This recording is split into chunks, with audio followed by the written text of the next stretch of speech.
How's it going, guys? This is the American Foot Channel, and it is not the best of times to be an American soccer fan, at least right now. The US men's national team just got grouped at the Copa America. Greg Berhalter still has not been fucking fired. And then our players are just a bunch of losers, a bunch of crybabies, a bunch of spoiled brats. It's not the best of times.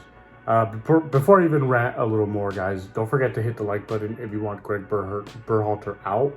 Forget to hit the like button, and don't forget to subscribe if you believe we need a better coach. So do both. Why the hell not? But anyways, guys, yeah, I mean, the US got grouped in a home tournament, and it's funny because the only freaking place this team could ever win in is at home under Greg Berhalter. They never win away. They can hardly win in a neutral ground. We only got one win at the World Cup, where he was in charge. We only play games at home, basically. Even sometimes we're at home, it's like an away game. But that's the only place we could ever win at home. And we couldn't even do that. It's the first time that a host for the Copa America does not advance past the first round. And it's frankly embarrassing because this guy, Greg Berhalter, he does his little PowerPoints. He wants to change the world, the way the world views soccer, change the way that America wants to view soccer, all that bullshit he says. Yeah, you changed it. We look like a bunch of losers. This team is just full of his little spoiled brats. And they love this man because he's their little buddy. And it's just the weirdest relationship they have. I mean, you could like your manager, you could like your coach, but he shouldn't be like your friend. He shouldn't be your buddy. There shouldn't be a council that they have of the players who get to call shots and kind of tell the guy what to do. It's kind of what it seems like. That shouldn't be the case, guys. For those of you in the workforce, for those of you that work for a living, which I'm assuming is most of you, when the hell do you really get along with your boss like that? And when the hell do you tell your boss what to do? Most of the time, you don't like your boss.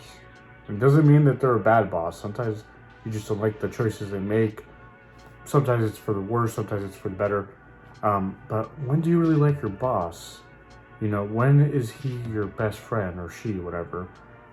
It's the strangest thing. You know, it's just like, it seems like they're buddies and that's it. And they don't respect him and they do respect him, but they don't respect him in a way where they fear him, you know? Like, he doesn't walk into a room and everyone gets quiet. It seems like he walks in the room and it's like, hey, it's my buddy, Greg Berhalter.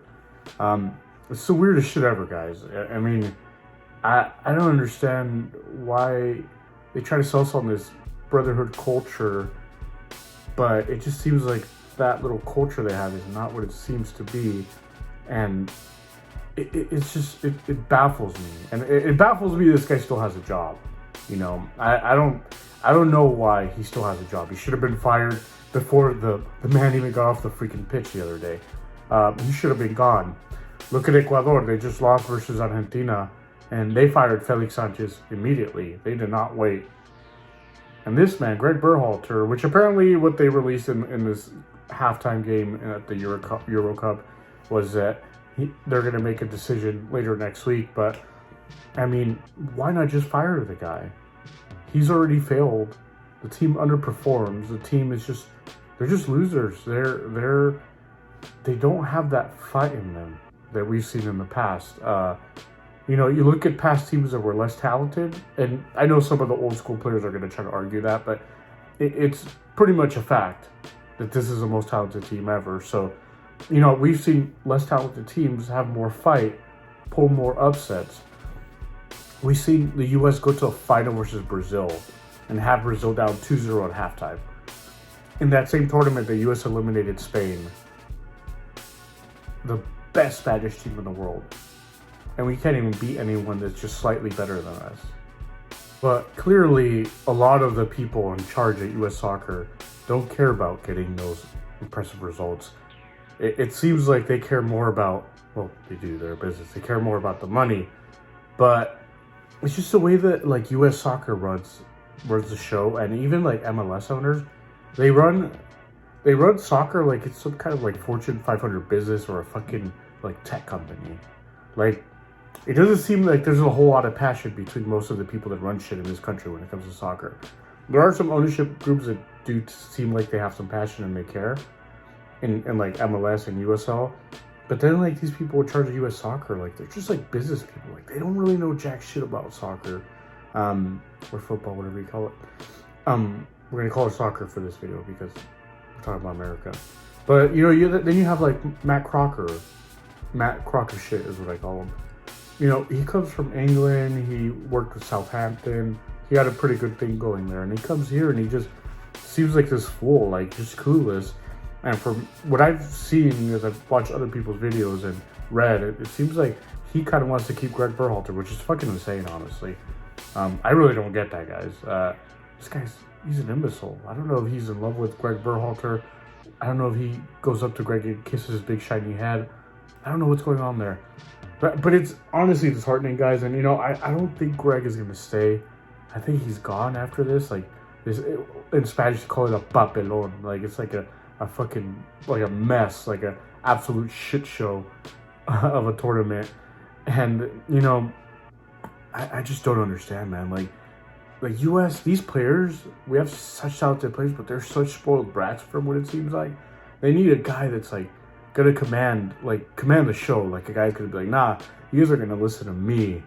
I'm not gonna listen to your stupid opinions because all you want is your buddies to be here and do whatever the hell you want. Like, nah, I'm gonna run the show here. And there's plenty of managers out there like that. So the US soccer has to go for one. And I know I've seen people talk about Jurgen Klopp. I don't think that's going to happen. As much as I would love that, I don't think it's going to happen, guys. You know, it's disheartening, all of this from US soccer. You know, I've been pissed for days now.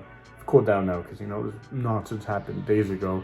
But every time I see Greg Berhalter still in charge and still employed, it pisses me off. You know, I don't really wish on people being unemployed. It sucks not having a job. But this man should not be employed by US soccer. He should be employed by, I don't know, some MLS team. Some MLS team that could use him.